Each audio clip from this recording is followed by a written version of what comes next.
যারা নির্বাচন বিলম্বিত করতে চায় তারা গণতান্ত্রিক শক্তি নয় বললেন সালাউদ্দিন। ফেব্রুয়ারিতে ভোট জরুরি, তবে পুরনো পদ্ধতি কাজে দেবে না মন্তব্য বদিউলের। পুরনো পদ্ধতি চললে সেই আবারও বিতর্কিত নির্বাচনই হবে।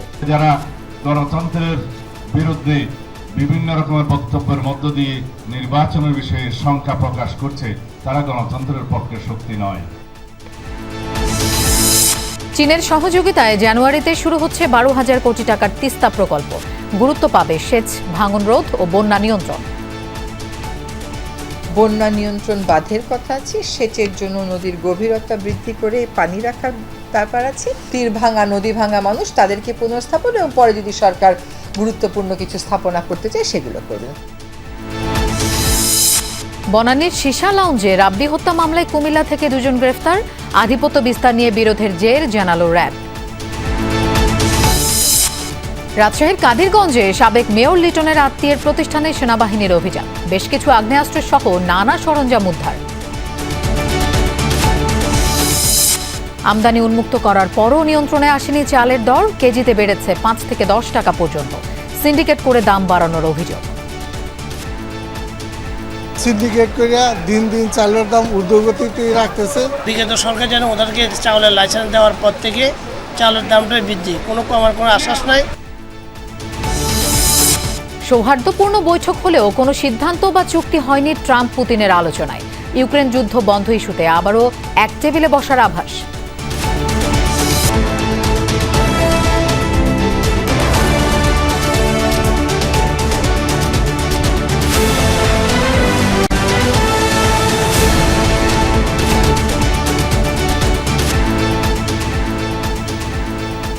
দেখছিলেন শিরোনামগুলো। এছাড়াও দেশ বিদেশের আরো খবর নিয়ে দুপুরে বাংলাদেশে আপনাদের সঙ্গে থাকছি আমি মৌসুমী আহমেদ লৌপা।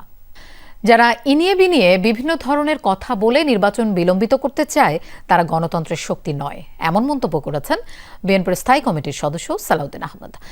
সকালে রাজধানীর নয়াপল্টনে বিএনপি চেয়ারপারসন খালেদা জিয়ার 81তম জন্মদিন উপলক্ষে যুবদলের মিলাদ ও দোয়া মাহফিলে এমন মন্তব্য করেন তিনি। সালাউদ্দিন আরও বলেন, খালেদা জিয়ার নির্দেশনা অনুযায়ী আলাপ আলোচনার মাধ্যমে গণতন্ত্রের পথে হাঁটছে বিএনপি। তিনি বলেন, গণতান্ত্রিক রাষ্ট্র নির্মাণ করতে হলে ফ্যাসিবাদ বিরোধী শক্তিকে জাতীয় ঐক্যে পরিণত করতে হবে। তবে যারাই নির্বাচন বিলম্বের জন্য নানা কথা বলছে তাদের বিরুদ্ধে রুখে দাঁড়াবে দেশের জনগণ। জাতি এখন নির্বাচন এবং গণতন্ত্রের জন্য অপেক্ষমান বলেও মন্তব্য করেন বিএনপির এই নেতা।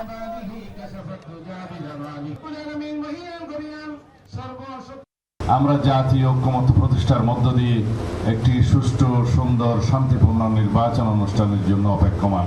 আজকে যারা গণতন্ত্রের বিরুদ্ধে বিভিন্ন রকমের বক্তব্যের মধ্য দিয়ে নির্বাচনের বিষয়ে শঙ্কা প্রকাশ করছে তারা গণতন্ত্রের পক্ষে শক্তি নয়।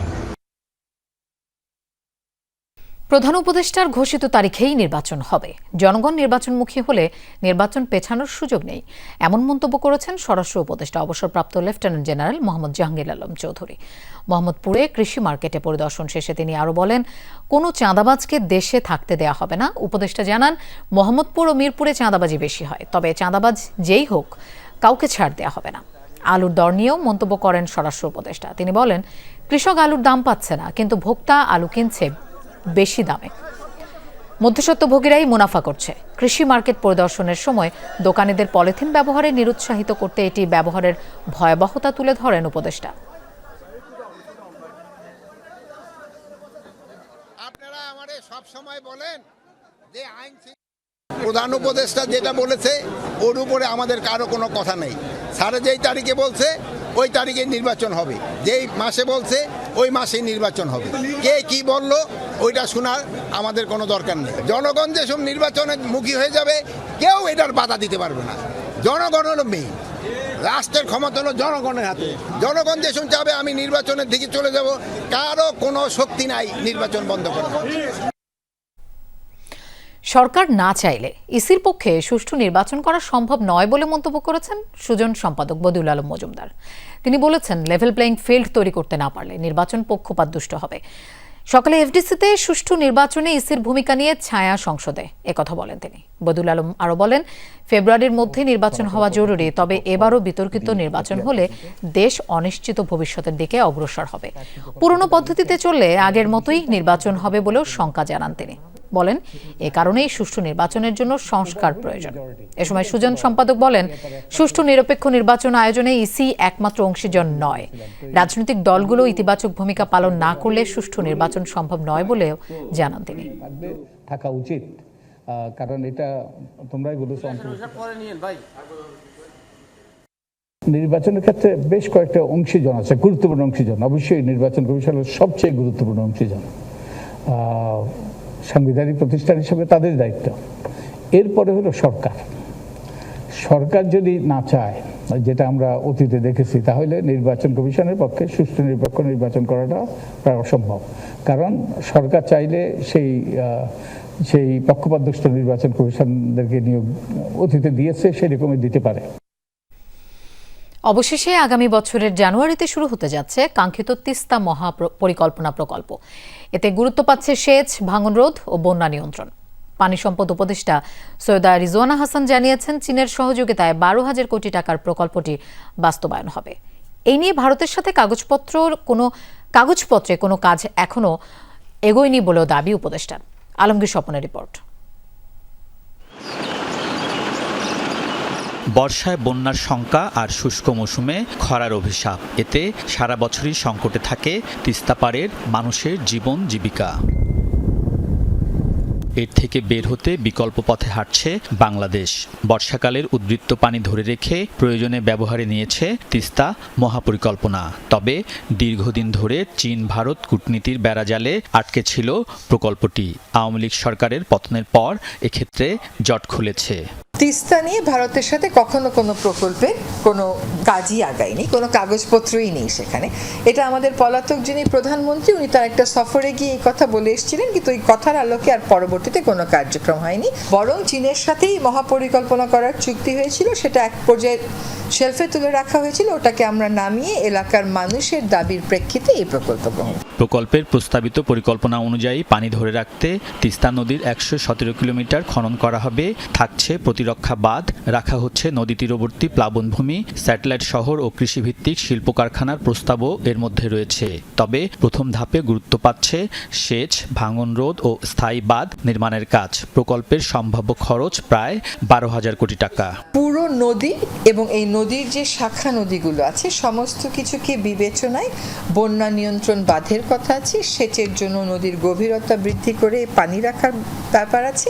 আর এই যে ড্রেজিংটা করা হবে, এই ড্রেজিংকৃত মাটি দিয়ে যেই এলাকাটা মাটি ভরাট করে আবার উন্নত করা হবে, সেখানে যারা প্রাথমিকভাবে তীর ভাঙা নদী ভাঙা মানুষ তাদেরকে পুনর্স্থাপন, এবং পরে যদি সরকার গুরুত্বপূর্ণ কিছু স্থাপনা করতে চায় সেগুলো করবে। চীনের সহযোগিতায় তিস্তা মহাপরিকল্পনা শুরু হচ্ছে 2026 সালের জানুয়ারি থেকেই। আমরা আশা করছি সকল রাষ্ট্রীয় সরকারি আনুষ্ঠানিকতা শেষ করে 2026 সালের 1 জানুয়ারি থেকে আমরা কাজ শুরু করতে পারব। তিস্তা প্রকল্প হবে 10 বছর মেয়াদী। আশা করেন প্রকল্পটি বাস্তবায়ন হলে পাল্টে যাবে তিস্তাপাড়ের মানুষের জনজীবন। আলমগীর স্বপন, যমুনা নিউজ, ঢাকা। রাজধানীর বনানীর সীসা লাউঞ্জের ভেতরে আধিপত্য বিস্তারকে কেন্দ্র করে পরিকল্পিতভাবে রাব্বিকে হত্যা করা হয়। এ ঘটনায় সরাসরি জড়িত দুজনকে কুমিল্লা থেকে গ্রেফতার করেছে র্যাব। সকালে উত্তরার সংবাদ সম্মেলনে র্যাব 1-এর অধিনায়ক লেফটেন্যান্ট কর্নেল আশিকুর রহমান বলেন, ভিকটিম ও খুনিরা পূর্ব পরিচিত। তারা নিয়মিত ওই সীসা লাউঞ্জে যাতায়াত করত। তাছাড়া লাউঞ্জের ভেতর বাইরে আধিপত্য বিস্তার করত। এ নিয়েই দুপক্ষের মধ্যে দ্বন্দ্ব তৈরি হয়। এ ঘটনায় আরও কয়েকজন জড়িত, তাদের ধরতে অভিযান চালাচ্ছে র্যাব। সাংবাদিকদের প্রশ্নের জবাবে তিনি জানান, সীসা লাউঞ্জ কিভাবে এত রাত পর্যন্ত খোলা ছিল তা খতিয়ে দেখা হচ্ছে। অবৈধ সীসা লাউঞ্জগুলো অভিযান চালিয়ে বন্ধ করে দেওয়ার কথাও বললেন র্যাব কর্মকর্তা।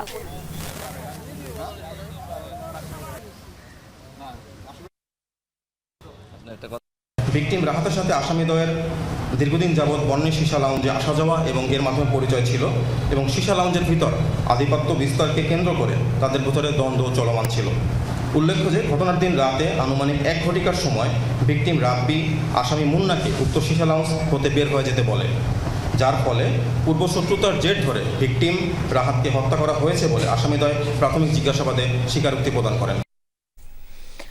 রাজশাহী সিটির সাবেক মেয়র খায়রুজ্জামান লিটনের চাচাতো ভাইয়ের কোচিং সেন্টারে অভিযান চালিয়ে বেশ কিছু অস্ত্র ও বিস্ফোরক তৈরির সরঞ্জাম উদ্ধার করেছে সেনাবাহিনী।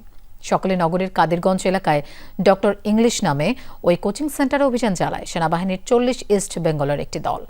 এটি পরিচালনা করেন রাজশাহীর সাবেক মেয়রের চাচাতো ভাই মুন্তাসিরুল অনিন্দ। অভিযানে 2টি বিদেশি এয়ারগান, একটি রিভলভার, 6টি দেশীয় অস্ত্র, বিস্ফোরক তৈরির সরঞ্জাম সহ 35টি মদের বোতল উদ্ধার করা হয়। সেনা হেফাজতে নেওয়া হয়েছে অনিন্দ ও তার এক সহযোগীকে। পুলিশ জানিয়েছে, রাজধানীর গুলশানে হলি আর্টিজানে জঙ্গি হামলা এবং রাজশাহী বিশ্ববিদ্যালয়ের শিক্ষক রেজাউল করিম হত্যা মামলার আসামি অনিন্দ। এর আগে 6 মাস জেলেও ছিলেন তিনি।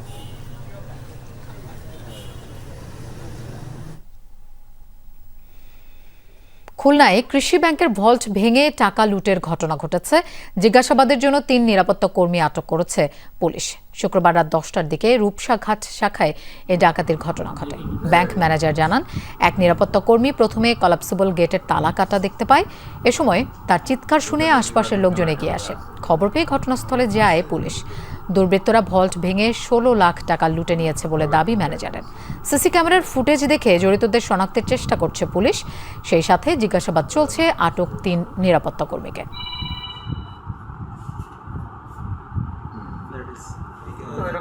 এরকম আর কি এস্টিমেট ওনারা বলতেছে আর কি, এটাই দেখতেছে। ঠিক আছে, কাজ করুন। আমি এসে দেখি যে এখানে আইন শৃঙ্খলা রক্ষাকারী বাহিনীর লোকজন তারা আসছে এবং তারা যে 3 জন ছিল তাদেরকে হেফাজতে নিয়েছেন এবং আমাদের সিসি ফুটেজ ছিল সেটাও তারা তদন্ত স্বার্থে তারা নিয়ে গেছে। ওইখানে 3টা আর এইখানে 3টা, 6টা তালা ভাঙা লাগছে। 16,16,000, সেখান থেকে 1420 টাকা আছে। ফেসবুকে নাকি সব মেলে কম দামে। ফেসবুকে পানির দামে পাবেন চাঁদপুরের রূপালী ইলিশ। প্রতি পিস 2 কেজি ওজন এমন এক হালি ইলিশ নাকি কেনা যায় মাত্র 4,800 টাকায়। যদিও বাজারে কিনতে লাগে এর 3 গুণ অর্থ। অনলাইন থেকে ইলিশ কিনতে গিয়ে অনেকেই প্রতারণার শিকার হচ্ছেন। কম দামে আসল ইলিশ বিক্রির নামে বিভিন্ন ফেসবুক পেজ খুলে অফারের নামে হাজার হাজার টাকা লুটে নিচ্ছে একটি চক্র। কিভাবে ফাঁদ পাতে তারা, তা জানাচ্ছেন আমাদের সহকর্মী রেদওয়ান আহমেদ।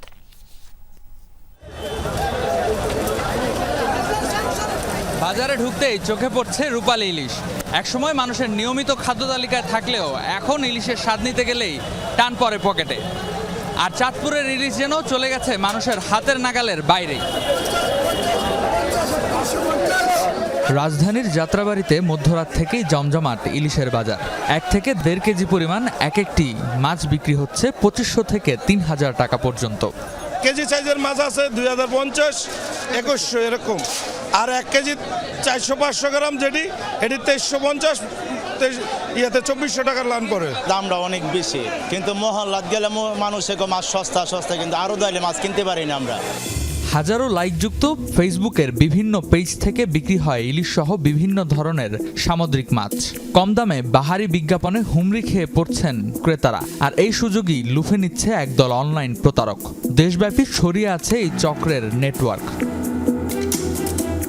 ভুক্তভোগী একজন পেশাজীবী যমুনা টেলিভিশনকে জানান তার কথা। প্রায় 7,000 টাকার মাছ তিনি চাঁদপুরের রূপালী ইলিশ নামে ফেসবুক পেজ থেকে অর্ডার করেন। ইলিশ নেয়ার জন্য 550 টাকা অগ্রিম নেন বিক্রেতা। 2 দিন পরে ইলিশ ঢাকায় আসছে বলে ডেলিভারি ম্যান কল দেন। কয়েক দফা নানান টেকনিক্যাল সমস্যার নামে ধাপে ধাপে 30,000 টাকা মোবাইল ব্যাংকিংয়ের মাধ্যমে সংগ্রহ করে চাঁদপুরের রূপালী ইলিশ। চলতি মাসের প্রথম 2 সপ্তাহে ঘটনা ঘটেছে এমন 1 ডজনেরও বেশি প্রতারণার তথ্য আছে যমুনা টেলিভিশনের কাছে। সামাজিকভাবে হেয় হবেন ভেবে অনেকেই নাম পরিচয় প্রকাশ করেন না, সহযোগিতা নেন না আইন শৃঙ্খলা বাহিনীর। অর্ডার দেওয়ার 24 থেকে 48 ঘন্টার মধ্যে ওরা আমাকে প্রোডাক্টটা দেওয়ার কথা। এই 3 বারে ওনারা প্রায় 29,000 টাকা নিয়েছে, কিন্তু আমি কোনো প্রোডাক্ট পাই নাই এখন পর্যন্ত। ইভেন শুধু এটা না, এরা একই নামে বিভিন্ন নাম্বার থেকে পেজ খুলে বিভিন্নভাবে মানুষ থেকে টাকা নিচ্ছে প্রতারণার মাধ্যমে। ক্রেতাদের আকৃষ্ট করতে বিভিন্ন ফেসবুক পেজে দেখা যাচ্ছে মাছের লোভনীয় ভিডিও আর চাঁদপুরের ঘাটে আসা ইলিশের ছবি। সেই সঙ্গে দেয়া থাকে রঙিন ট্রেড লাইসেন্স আর জাতীয় পরিচয়পত্র, যা আসলে জাল। এসব দিয়ে অনলাইনে পাতা হচ্ছে ফাঁদ। এবার একজন অনলাইন ক্রেতা হয়ে আমরা যোগাযোগ করি চাঁদপুরের রূপালী ইলিশের ফেসবুক পেজের মাধ্যমে হোয়াটসঅ্যাপে। 8 কেজির 4টি ইলিশের দাম হাঁকা হয় মাত্র 4,800 টাকা। 2 কেজি করে 4টা যেটা ভিডিওতে দেখলাম, সেটার 2 কেজি করে 4টার দাম কত পড়ে? 4800 টাকা। Cash on delivery WhatsApp message দেন। না ক্যাশ অন ডেলিভারি না ভাই, অ্যাডভান্স করতে হবে 700 টাকা। ইলিশ বাড়িতে এলে ক্যাশ অন ডেলিভারি দেয়া হবে এমন কথা শুনে বিক্রেতা ফোন সংযোগ বিচ্ছিন্ন করে দেন। আমি একবারে পুরোটা ক্যাশ অন ডেলিভারিতে নিতে পারবো না? না ভাই হবে না। অনলাইন থেকে আমরা আবারও চলে যাই যাত্রাবাড়ির মাছের আড়তে। অনলাইনের দামের হিসেবে আর আড়তের হিসেবে দেখা যায় আকাশ পাতাল পার্থক্য। অনলাইনের প্রতারকরা 2 কেজির বেশি ইলিশ বিক্রি করলেও বাজারে আসলে 1.5 কেজির বেশি ওজনের ইলিশ দেখাই যায় না। 2 কেজি সাইজের মূলত মাছটা পাওয়া যায় না, খুব কম পাওয়া যায়, রেয়ার ভবিষ্যৎ 2-1টা 1.5 কেজিটা পাওয়া যায় অ্যাভেলেবল। 1.5 কেজি সাইজের মাছ এখনো মনে করেন বাজারে 2500 টাকা কেজি আছে, 2500-2600 টাকা কেজি। যে অনলাইনে আমরা দিব হে তো বাটফার, হে তো সিটারি করতে আছে, কথা বোঝেন নাই? আমরা লোভ দিব, লোভ দিয়ে আমরা টাকা পয়সা লিয়ে দেবো, কথা বোঝেন, মাছ দিব না, বুঝাইতেছেন? যেমনটা আমরা শুনছিলাম আসলে যে প্রতিটি মাছে প্রায় 4 থেকে 5 গুণ কম টাকায় অনলাইনে বিক্রি হচ্ছে, যা আসলে একটি প্রতারণার ফাঁদ ছাড়া আর কিছুই না। ব্যবসায়ীরা বলছেন যে অনলাইনে কেনাকাটার ক্ষেত্রে এক্ষেত্রে যারা ক্রেতারা আছেন তাদের অবলম্বন করা উচিত বাড়তি সতর্কতা, যেন প্রতারণার ফাঁদে তারা পা না দেন। রেদওয়ান আহমেদ, যমুনা নিউজ, ঢাকা। আবারও অ্যাম্বুলেন্স সিন্ডিকেটের নিষ্ঠুরতা দেখল শরীয়তপুরবাসী। বৃহস্পতিবার রাতে জেলার বাইরের একটি অ্যাম্বুলেন্স আটকে রাখায় প্রয়োজনীয় চিকিৎসা না পেয়ে মারা যায় শ্বাসকষ্ট দেখা দেয় এক নবজাতক। অভিযোগ, সিন্ডিকেটের নির্ধারিত ভাড়ার চেয়ে কমে ঢাকা আসতে রাজি হওয়ায় এই চক্রের রোষানলে পড়ে অ্যাম্বুলেন্স চালক। এ ঘটনায় একটি মামলা দায়ের করেছে ভুক্তভোগীর পরিবার। গ্রেফতার করা হয়েছে মূল আসামিকে। বৃহস্পতিবার রাতের দৃশ্য এটি। শরীয়তপুর সদর হাসপাতালে রোগীর স্বজনদের সাথে বেশ কিছু অ্যাম্বুলেন্স চালকদের বাকবিতণ্ডা। অভিযোগ, এই অ্যাম্বুলেন্স সিন্ডিকেটের নিষ্ঠুরতায় কিছুক্ষণ আগেই জীবন প্রদীপ নিভে গেছে এক নবজাতকের। স্বজনরা জানায়, বৃহস্পতিবার শহরের মেট্রো ক্লিনিকে নূর হোসেন সর্দার ও রুমা বেগম দম্পতি এক সন্তানের জন্ম দেয়। তবে জন্মের পরই নবজাতকের শ্বাসকষ্ট দেখা দেয়ায় তাকে নেওয়া হয় সদর হাসপাতালে। সেখানে প্রাথমিক চিকিৎসা দেওয়ার পর রেফার করা হয় ঢাকা শিশু হাসপাতালে। কিন্তু ঢাকা আসতে অ্যাম্বুলেন্স ভাড়া করার পরই দেখা দেয় বিপত্তি। সবুজ দেওয়ান সহ সিন্ডিকেট চক্রের কয়েকজন অ্যাম্বুলেন্সটির চাবি কেড়ে নিয়ে চালককে মারধর করে। হেনস্থা করা হয় স্বজনদেরও। 8 ঘন্টারও বেশি সময় অ্যাম্বুলেন্স আটকে থাকায় অক্সিজেন সংকট দেখা দিলে প্রাণ হারায় শিশুটি। ঢাকা ট্রান্সফার কাছে আমরা ঢাকালে মেলা করছি, ওখানে গেছে মতো নেই, এরা গাড়ি আটকাইছে, গাড়ি আমাকে যাইতে দেন পুরো ধরেন 40 মিনিটের ওভার হয়ে গেছে আস্তে আস্তে করতে করতে। প্রত্যক্ষদর্শীরা জানায়, ভাড়া করা অ্যাম্বুলেন্সটি জেলার নয়, ঢাকা থেকে আসা। তার উপর সিন্ডিকেটের নির্ধারিত ভাড়ার চেয়ে 2000-এর মতো কমে 5000 টাকায় ঢাকা আসতে রাজি হয় চালক। কেবল এসব কারণেই রোষানলে পড়ে সিন্ডিকেটের। গাড়িটা স্টার্ট দিছে, একটু সাইডে দিছি, এর ভিতরে কিছু লোক আইসা বাধা দিছে, তুমি নিতে পারবা না। ওরা হচ্ছে অনেক বেশি টাকা অ্যাম্বুলেন্স ভাড়া দেয়, 7000-8000 টাকা। আর এই গাড়িটা হচ্ছে আমি একটু কম টাকায় দিছি, অনেক কম টাকায় দিছি এর চাইতে। এখন আমি কম টাকায় গাড়ি কেন দিলাম, ওদের বেশি টাকা কেন নিতে পারলো না, এই জন্য আমার সাথে ঝামেলাটা হয়েছে। এই ঘটনায় ভুক্তভোগী পরিবার একটি মামলা করেছে। এরই মধ্যে গ্রেপ্তার করা হয়েছে মূল আসামি সবুজকে। গতকালকে নবজাতক যে মারা গেছে তার বাবা নূর হোসেন লিখিত অভিযোগ দায়ের করে 4 জনের যার নামেও এবং 5-6 জন অজ্ঞাত ব্যক্তির নামেও। তো মামলা হওয়ার সাথে সাথেই আমি আমার নেতৃত্বে র্যাবের সহায়তায় এই যার নামে আসামি এবং ঘটনার সাথে সম্পৃক্ত যারা আছে তাদের গ্রেপ্তার অভিযান পরিচালনা করি। সচেতন সমাজের মতে এই ঘটনায় আবারও সামনে এসেছে জেলার অ্যাম্বুলেন্স সিন্ডিকেটের হাতে কতটা জিম্মি রোগী স্বজনরা। দ্রুত সিন্ডিকেটের বিরুদ্ধে কার্যকরী পদক্ষেপ সহ অ্যাম্বুলেন্স ভাড়ার তালিকা ও নীতিমালার দাবি সকলের। SM Shakil, Jamuna news, Shariatpur. চাঁপাইনবাবগঞ্জে মাদ্রাসার 2 শিশু শিক্ষার্থীর রহস্যজনক মৃত্যু হয়েছে। নিহত 2 শিশুর নাম জামিলা খাতুন ও তানিয়া আক্তার নিশি। তারা গোমস্তাপুরের শেফালি হাফিজিয়া মহিলা মাদ্রাসার আবাসিকে থাকত। শিক্ষকদের দাবি, রাতে সব শিক্ষার্থীরা একসাথে খাবার খেয়ে ঘুমাতে যায়। মধ্যরাতে হঠাৎ জামিলা ও নিশি অসুস্থ হয়ে পড়ে। বমির সাথে বের হয় রক্ত। ভোররাতে তাদের উপজেলা স্বাস্থ্য কমপ্লেক্সে নেওয়া হলে দুজনকে মৃত ঘোষণা করেন চিকিৎসক। মরদেহ দুটি ময়না তদন্তের জন্য সদর হাসপাতালে পাঠানো হয়েছে। তারপরই জানা যাবে মৃত্যুর কারণ। যেহেতু সবাই ঘুমেছিল, 2 জন বৃষ্টিতে আক্রান্ত হলো, বাকিরা হলো না, 2 জন হলো, স্বাভাবিকভাবে একটা প্রশ্ন এসে যায়। এই জন্য নিশ্চিত হওয়ার জন্য তাদের মর্গে প্রেরণ করা হচ্ছে। ময়নাতদন্ত রিপোর্ট আসলে নিশ্চিত হওয়া যাবে। সিলেট সাদা পাথর লুটের ঘটনায় 5 জনকে গ্রেফতার করেছে পুলিশ। ধলাই নদীর পূর্ব পার থেকে তাদের গ্রেফতার করা হয়। পুলিশের দাবি, গ্রেফতারকৃতরা সেখান থেকে পাথর লুট নিয়ন্ত্রণ করত। এর আগে শুক্রবার রাতে অজ্ঞাতনামা 2000 জনকে আসামি করে মামলা করেন খনিজ সম্পদ উন্নয়ন ব্যুরোর মহাপরিচালক। এজাহারে উল্লেখ, কিছু দুষ্কৃতিকারী গত বছরের 5 আগস্টের পর থেকে ভোলাগঞ্জ পাথর কোয়ারি থেকে অবৈধভাবে কোটি টাকার পাথর লুটপাট করেছে।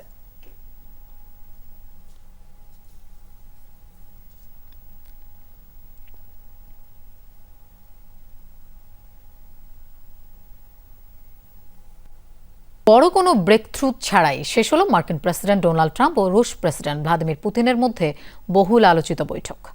যদিও আলোচনাকে ইতিবাচক আখ্যা দিয়েছে দুপক্ষই। ইউক্রেন যুদ্ধ বন্ধে চুক্তি না হলেও খুব ভালো সম্ভাবনা তৈরি হয়েছে, মন্তব্য করেছেন ডোনাল্ড ট্রাম্প। সংঘাতের প্রাথমিক কারণগুলো দূর করে ইউরোপের নিরাপত্তা বলয়ে ন্যায্য ভারসাম্য নিশ্চিতের দাবি জানান ভ্লাদিমির পুতিন। পরবর্তী আলোচনার জন্য ট্রাম্পকে মস্কোয় দাওয়াত দিয়েছেন তিনি।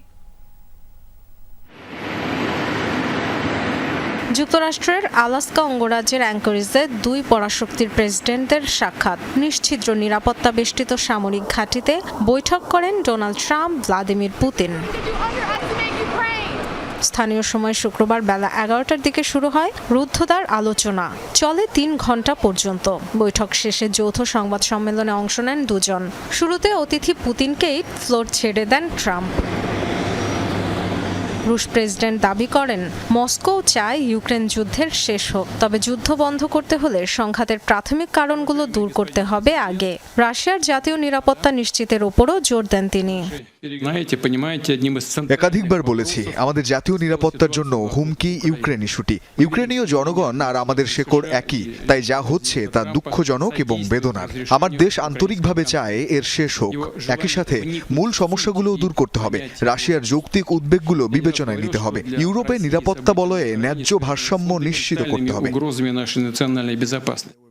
ইউক্রেন যুদ্ধ বন্ধ ইস্যুতে কোনো চুক্তি বা ঐকমত্য হয়নি, তবে খুব ভালো সম্ভাবনা তৈরি হয়েছে, এমন মন্তব্য করেছেন মার্কিন প্রেসিডেন্ট ডোনাল্ড ট্রাম্প। খুব ফলপ্রসূ বৈঠক হয়েছে। অনেক বিষয়ে একমত হয়েছি। বড় কয়েকটি ইস্যুতে মতৈক্য হয়নি, তবে কাছাকাছি পৌঁছেছি। যতক্ষণ কোনো চুক্তি হচ্ছে না, বলা যাবে না চুক্তি হচ্ছে। আমরা সেখানে পৌঁছাতে পারিনি, তবে খুব ভালো সম্ভাবনা তৈরি হয়েছে। সংবাদ সম্মেলনে সাংবাদিকদের কোনো প্রশ্নের উত্তর দেননি 2 প্রেসিডেন্ট। এক পর্যায়ে রুশ প্রেসিডেন্টের প্রতি ট্রাম্পের কৃতজ্ঞতা প্রকাশের মাঝে হঠাৎ ইংরেজিতে কথা বলে ওঠেন পুতিন। হাসি মুখে পরবর্তী সাক্ষাতের জন্য মস্কোয় দাওয়াত দেন ট্রাম্পকে। জবাবে দারুণ ব্যাপার বললেন মার্কিন প্রেসিডেন্ট।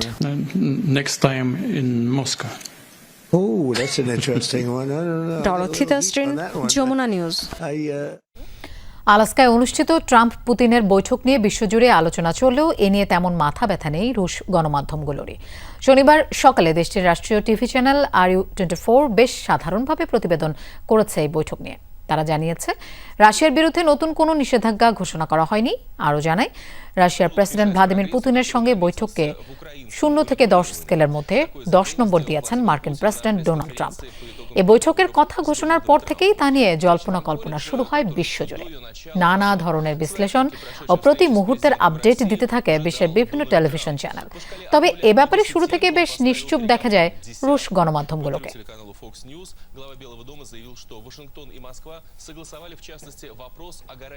স্ত্রী মেলানিয়া ট্রাম্পের পাঠানো চিঠি রুশ প্রেসিডেন্ট ভ্লাদিমির পুতিনের হাতে পৌঁছে দিলেন মার্কিন প্রেসিডেন্ট ডোনাল্ড ট্রাম্প। কি ছিল এই চিঠিতে? বিষয়বস্তু প্রকাশ করা না হলেও কর্মকর্তারা জানান, ইউক্রেনে যুদ্ধের ফলে শিশুদের অপহরণের বিষয়টি উল্লেখ ছিল এতে। যুদ্ধের কারণে ইউক্রেন ও রাশিয়ার শিশুদের দুর্দশার কথাও উঠে এসেছে চিঠিতে। আলাস্কা সফরে না গেলেও এই চিঠির মাধ্যমে নিজের বার্তা পুতিনের কাছে পৌঁছে দিয়েছেন স্লোভেনিয়ায় জন্ম নেয়া মেলানিয়া। রুশ নেতৃত্বাধীন সোভিয়েত ইউনিয়ন ভেঙে যাওয়ার আগে এর অংশ ছিল দেশটি। এই ঐতিহাসিক যোগসূত্রের কারণেই অনেকের ধারণা, মানবিক দৃষ্টিকোণ থেকে বিশেষভাবে এই ব্যক্তিগত চিঠিটি পাঠিয়েছেন মেলানিয়া। আজ শুভ জন্মাষ্টমী। সনাতন ধর্মাবলম্বীদের মতে দুষ্টের দমন ও শিষ্টের পালন করতে আজকের দিনেই স্বর্গলোক থেকে মর্তলোকে আবির্ভূত হয়েছিলেন শ্রীকৃষ্ণ। নানা আয়োজনে দেশের বিভিন্ন স্থানে পরমেশ্বরের আবির্ভাব তিথি পালন করছে সনাতন ধর্মাবলম্বীরা। ভোর থেকে শুরু হয় কৃষ্ণ অষ্টমী তিথি।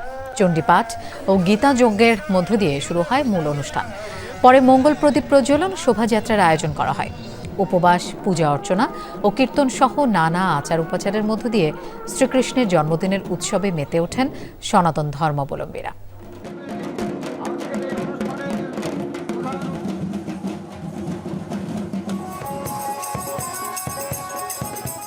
ভগবানের কাছে প্রার্থনা করি আমাদের সবার যেন মঙ্গল হয়, আমরা সবাই যেন শান্তিতে থাকতে পারি। ভগবান পরমেশ্বর শ্রীকৃষ্ণের জন্মাষ্টমীতে আমরা দুষ্টের দমন শিষ্টের পালন ধর্ম সংস্থাপন করব। আর সবচেয়ে বড় কথা, ভগবান শ্রীকৃষ্ণ যে সাম্যের রাজ্য স্থাপন করতে চেয়েছিলেন, সকলে মিলে আমরা ধর্ম বর্ণ নির্বিশেষে সকলে মিলে মিলিতভাবে আমরা আমাদের অভিষ্ট লক্ষ্যে পৌঁছাবো। অনর্থক অতিরিক্ত টেস্ট দেবার অত্যাচার বন্ধ করতে চিকিৎসকদের প্রতি আহ্বান জানিয়েছেন আইন উপদেষ্টা ডক্টর আসিফ নজরুল। দুপুরে Bangladesh private hospital clinic and diagnostic মালিক সমিতির এক অনুষ্ঠানে একথা বলেন তিনি। উপদেষ্টা আরও বলেন, দেশের মানুষ বিরক্ত হয়েই বাইরে চিকিৎসা নিতে যায়, শখ করে কেউ যায় না। আমাদের এখানে ডাক্তার যাওয়ার সাথে সাথে হ্যাঁ বলেন, মেজাজ খারাপ করে বলে লিখতে থাকে প্রেসক্রিপশন, অনর্থক টেস্ট দেয়, যাওয়ার সাথে সাথে অনেকগুলো টেস্ট দেয়। এটা হয়, আপনারা এটা সিরিয়াসলি দেখবেন। বাংলাদেশে কোন মানুষটা বিদেশে যেতে চায়? ভারতে ব্যাংককে এমন মানুষের চিকিৎসা নিতে যায় যে জীবনে ঢাকা শহরেও আসে নাই, ত্যক্ত বিরক্ত হয়ে অনন্য পায় হয়ে যায়। বন্ধ করেন তাদের যাওয়াটা বন্ধ করেন।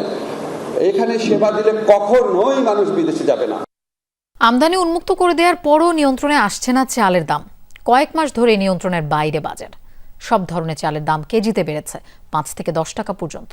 ব্যবসায়ীরা বলছেন, পর্যাপ্ত মজুদ থাকা সত্ত্বেও কমছে না দাম। মিল পর্যায় থেকে দাম কমানোর কোনো লক্ষণ নেই। সিন্ডিকেট করে দাম বাড়িয়ে দেওয়া হচ্ছে। ক্রেতারা বলছেন, চালের দাম বৃদ্ধির কারণে জীবন ধারণ কঠিন হয়েছে।